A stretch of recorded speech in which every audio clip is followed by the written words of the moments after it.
Hi, I am Jasper Ryan Mendoza, Solutions Architect with the Public Sector team, and welcome to AWS Summit ASEAN Online. Later in this session, my colleague Trisha Medina from the account team will be joining me as well. In this session, we'll be talking about disaster recovery and how AWS Elastic Disaster Recovery can help protect you against downtime and data loss. I've been with AWS for over a year now. I help government accounts on maximizing their cloud deployments and guiding them on how to manage critical workloads. Today, Trisha and I will unpack disaster recovery strategies into two parts. The first part of this session will speak about the what and the how of disaster recovery in AWS. Second part would be about the why.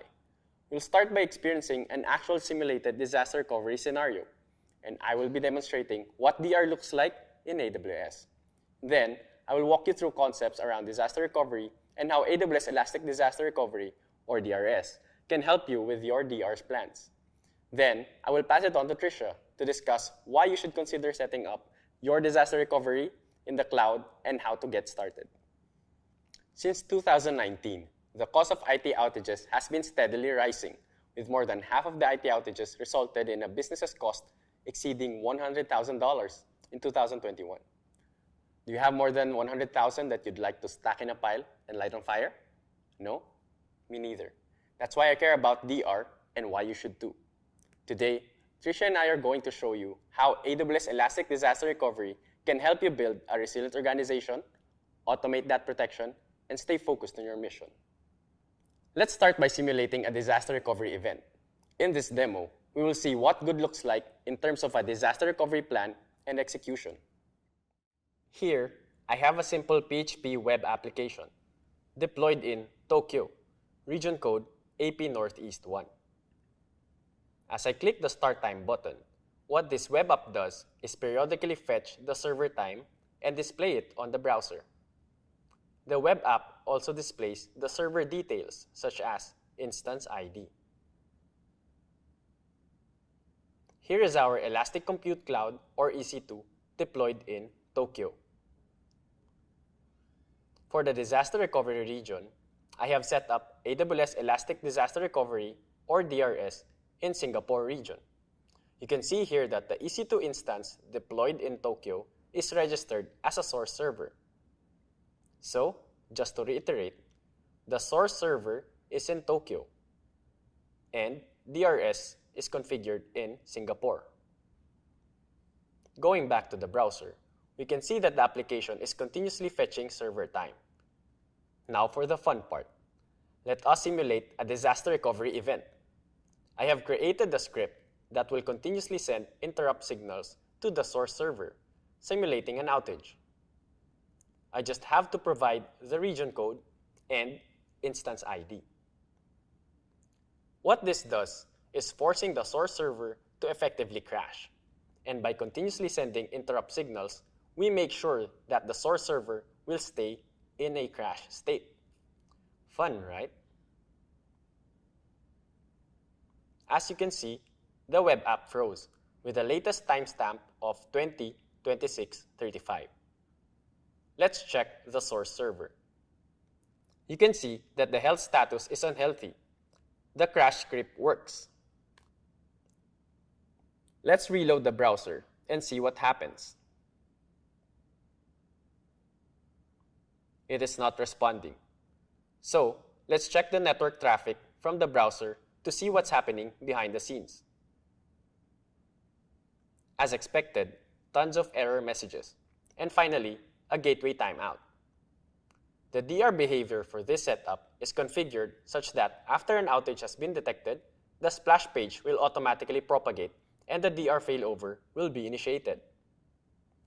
Now that we are already seeing the splash page, this means that DR failover has been initiated. This is done through a Lambda function that automatically triggers DR failover if an outage has been detected. In DRS, let's check the status of the failover. We can see that it has indeed started. Let's inspect the recovery job further to see the detailed progress. We can see that DRS took the latest snapshot of the source server. This snapshot will be used to recreate the source server into the disaster recovery region. During this time, users will continue to see the splash page. AWS DRS will continue to execute the failover steps. The duration of the failover typically ranges from 15 to 60 minutes. This primarily depends on the size of the server and its storage. AWS DRS automatically converts the source servers to boot and run natively on AWS. Since I don't want you to stare on a blank screen and get bored, we'll skip ahead using some movie magic. Now, the failover has been completed, and the recovery job ran for roughly 8 minutes. We can see here that the recovery instance is up and running. Let's check our application. We have successfully recovered from a disaster recovery event. The details reflect that it is deployed in Singapore, AP Southeast 1. Let's check the timestamps to determine how much data did we lose. The latest timestamp in the recovery instance reflects 20:26:22, which means we lost around 13 seconds of data. We were able to achieve an RPO of 13 seconds and an RTO of around 15 minutes. This is the architecture of the DR scenario earlier. Route 53 automatically handles the appropriate routing based on Route 53 health checks. Traffic will be routed to the splash page hosted on Amazon Simple Storage Service or S3 if both the primary and secondary sites are unhealthy. The Route 53 health checks also triggers a CloudWatch alarm when the primary site goes from healthy to unhealthy. CloudWatch alarm will then invoke a Lambda function which runs a simple code that calls DRS to initiate failover. Quite simple, right? How should we manage failure? Do we do everything in our power to prevent problems from arising? Do we even have control over this? Werner Vogels, Amazon CTO, famously repeats this line. Everything fails all the time. We need to build systems that embrace failure as a natural occurrence. We do not need to accept failure in our systems. Instead, we build systems that work despite those failures. Failure prevention is good, but failure management handles the failures that occur despite such prevention. To architect for resiliency, you must architect for both availability and disaster recovery. Disaster recovery, or DR, is an important part of your resiliency strategy. It is your approach to restoring your services when disaster strikes.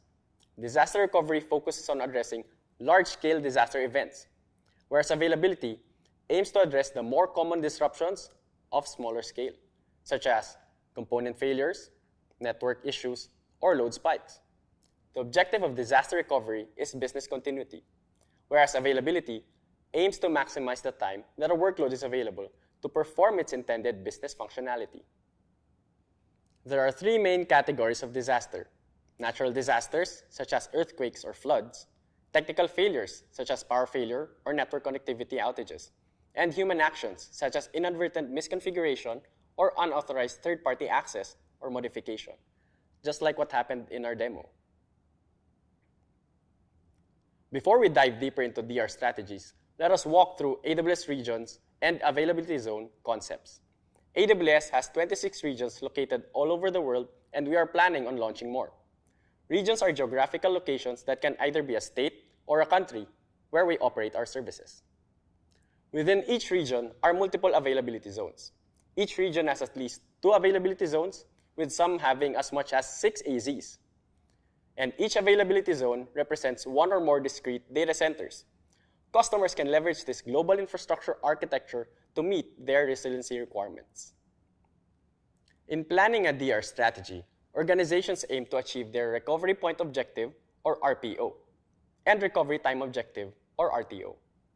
RPO dictates how much data can be lost during a disaster event. In our demo earlier, we were able to achieve an RPO of 13 seconds. RTO, on the other hand, defines how quickly you must recover from a disaster. In our demo, we achieved an RTO of 15 minutes.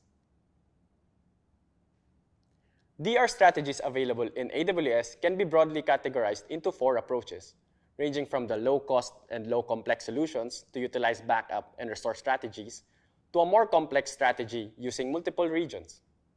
The appropriate DR strategy relies on the workload's RTO and RPO that your organization has defined.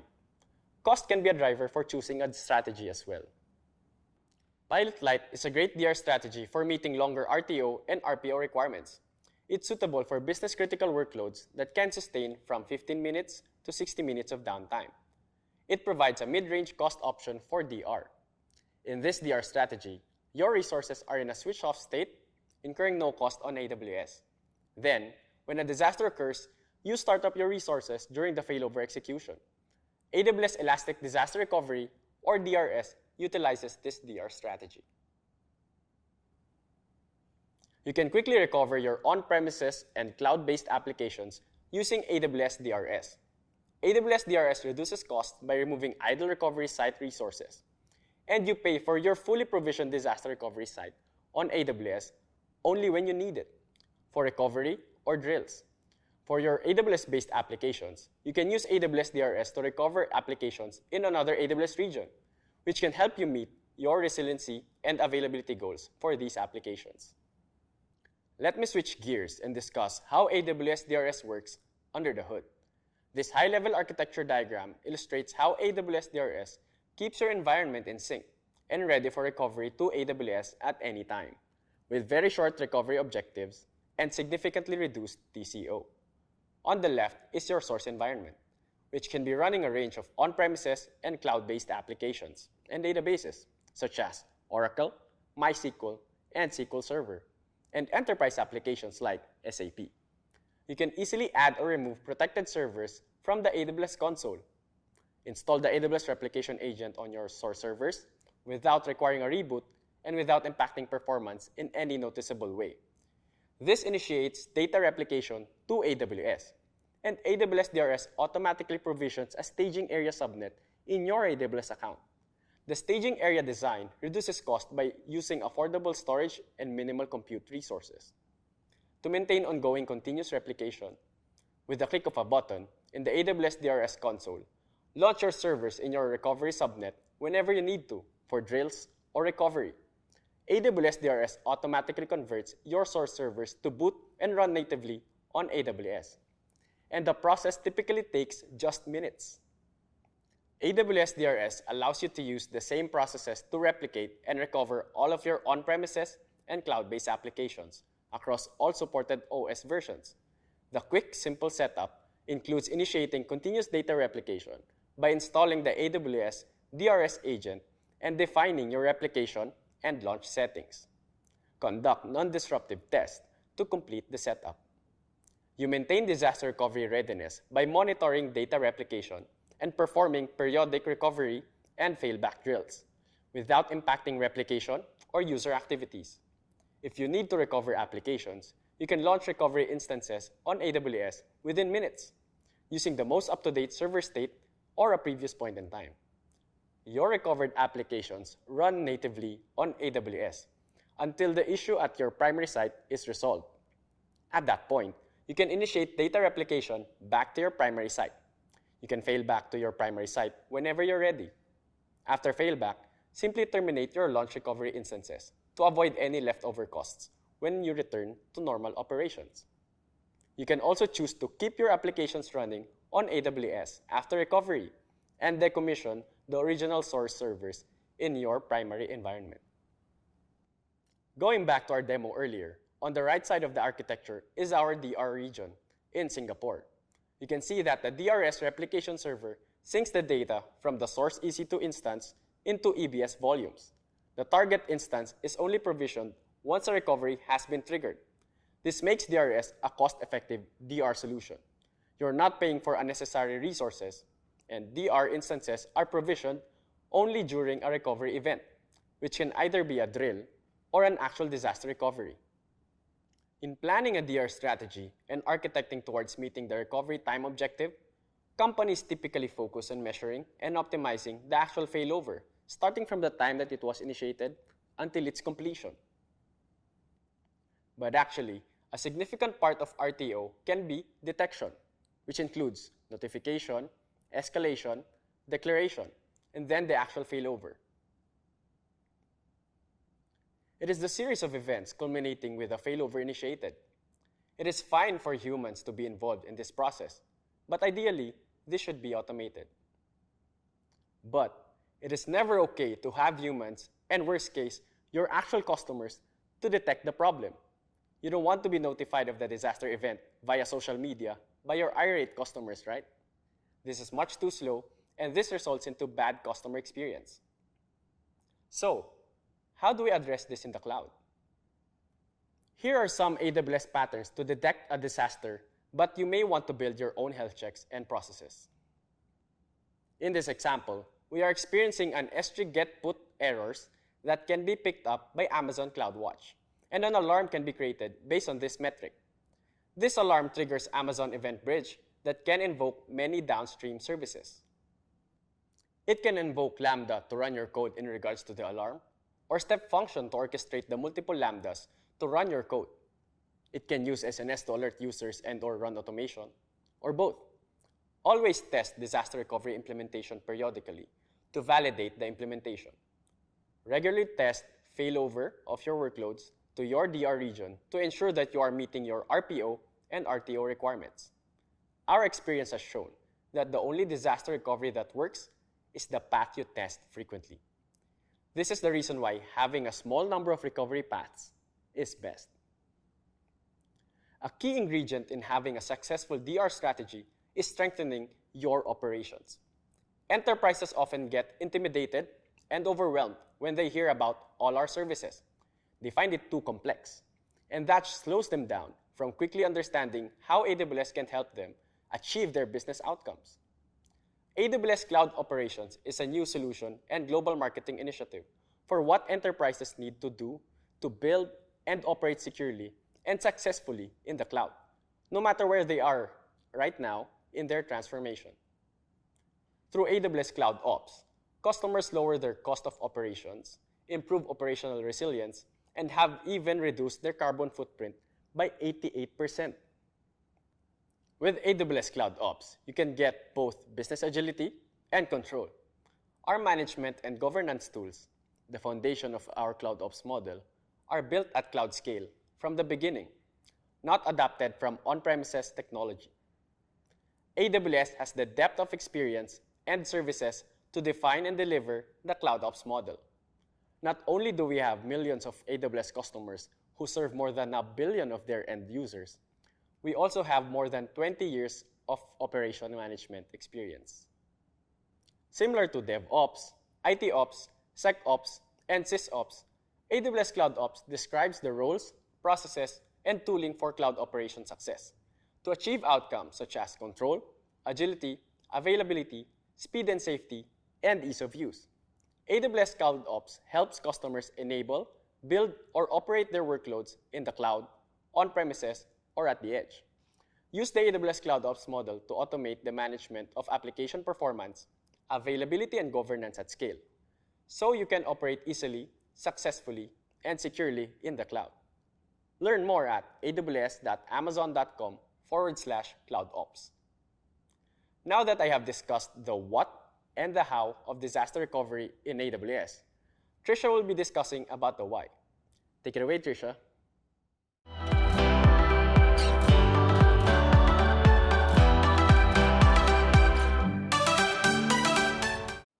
Thank you so much, Jasper. Hi everyone, I'm Trisha Medina, and I am with the account team helping customers navigate their cloud deployments for the past 3 years. Let's discuss more why there's a need for organization to have a disaster recovery setup. According to Forrester in 2020, spending on public cloud infrastructure services will grow to $122 billion this year, 2022. Thus, crafting a strategy that fully understands the shift towards the cloud is an essential aspect of modern DR. Having said that, let's compare the advantages of using Cloud Azure DR. Number one that I always highlight is cost savings and helps increase efficiency. Traditional on-prem DR data center approaches comes with a lot of additional costs to maintain a data center. The scalability of the cloud allows you to use AWS to have an elastic disaster recovery site. You can quickly add or remove replicating servers when production environment changes. This saves time and money since you can avoid large upfront cost investments in new DR hardware. And also, you avoid spending time purchasing, setting up, and becoming comfortable with operating your new DR hardware. DR to AWS aligns with the overall benefit of AWS. You benefit from the economy of scale and pay only for what you need, when you need it, which actually lowers down overhead costs.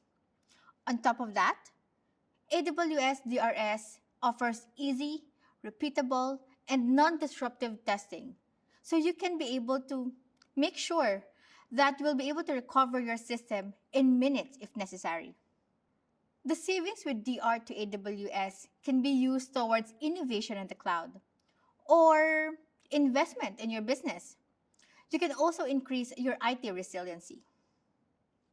Organizations are increasingly choosing cloud-based disaster recovery over legacy on-prem data recovery solutions. Organizations are seeing that their customers and business won't tolerate downtime because downtime is expensive and it comes with severe damage to your reputation. We're seeing that organizations like yours are choosing AWS DRS in order to protect their applications from any kind of IT disruptions, whether caused by natural disasters, malicious attacks, or simply human errors, as mentioned by Jasper earlier. In addition to that, customers choose cloud-based DR because of the opportunity to gain additional skills and familiarity with AWS. Ability to have a single solution for all workloads rather than application-specific solutions that would require application-specific skill sets. Organizations that protect their applications and databases with disaster recovery to AWS see outcomes such as gaining customer and end-user trust, since you can be relied upon to run business as usual as a secured or using a secured and proven approach. Also, with the cloud, you only pay for the fully provisioned resources you use during drills or even recoveries. This also frees up your IT resources to focus on activities that differentiate your business. And of course, it's easy to deploy periodic DR drills whenever you want without disrupting your resource or your source environment, and with instant access to cloud resources. This gives you the peace of mind that you'll be able to recover your application if you need to. With AWS DRS, you can have a flexible, reliable, and highly automated disaster recovery setup. Your organization can meet stringent RPOs and RTOs, reduce idle recovery site resources, and lower DRTCO. Use the same simple process to operate regardless the OS version or application. You can be able to conduct frequent DR drills without even impacting your replication or user activities. And of course, pay for what you need as you go. As also presented by Jasper earlier, AWS DRS supports recovery to AWS from on-premises environments, including physical and virtual infrastructure. You can also use AWS DRS to recover Amazon EC2 instances in different AWS regions. AWS DRS data replication is application agnostic, supporting any source of infrastructure and application running on supported operating systems, including databases and other write-intensive workloads. With the benefit that we have discussed today in this presentation, many customers with a variety of use cases have successfully implemented AWS Elastic Disaster Recovery. Let's take, for example, Malibu Boats, which is the world's largest manufacturer of high-performance sports boats. They were able to recover their mission-critical applications to AWS in minutes. And interesting part of their use case is that the recovered server on AWS had 2 times faster performance with the same server specifications that led them to migrate to AWS all-in. Let's also have Oli Salomeria, which is the company dedicated to producing high-end cured meats by using traditional method combined with the most advanced European technologies. With headquarters in Oceanside, California, Oli Salomeria sells cured meats all over the world. Most of their production workloads are in their physical data center, but they were able to complete a full DR implementation and testing within 6 weeks. They were able to achieve their target recovery objective of 15 minutes RTO and 5 minutes RPO and still save 80% DR cost compared to on-prem DR site. Amazing, right? So for many organizations, implementing AWS DRS is actually a first step to gain familiarity with AWS. The automated data replication to AWS puts you in a position to very easily test your production workloads in AWS, speeding up your familiarity within the cloud. And as you get the feel of how AWS behaves and how it performs with your applications, and as you go through your first disaster recovery drill, it sets the stage to execute a seamless one-click migration. You can think of migration as a failover to AWS in which you simply don't fail back. You can protect your environment for disruptions and also prepare for migration to AWS at the same time. So, how can you start using this incredible AWS service? You can visit the AWS Management Console to begin setup. This is if you are familiar with AWS Console and services. You can also visit the product detail page to learn more, or contact the AWS account team or an APN consulting partner or AWS professional services. You can also take the free online training from AWS Training and Certification to learn how you can easily set up and operate AWS DRS. Thank you for taking time with us to learn about AWS Elastic Disaster Recovery or AWS DRS. We hope you learned something new today to apply to your organization. To gain more confidence and hands-on experience with AWS, access the digital training built by AWS experts. Attend our instructor-led classes by qualified AWS instructors and learn how to design, deploy, and operate highly available, cost-effective, and secure applications on AWS. Validate your technical expertise with AWS and use practice exams to help you prepare for your AWS certification. Again, thank you so much for attending, and we really appreciate your feedback so that we will be able to understand the topics and services that you would like to know more about. So please do take time to fill out our surveys and let us know what you think. Hope you enjoy the rest of the AWS ASEAN Summit online.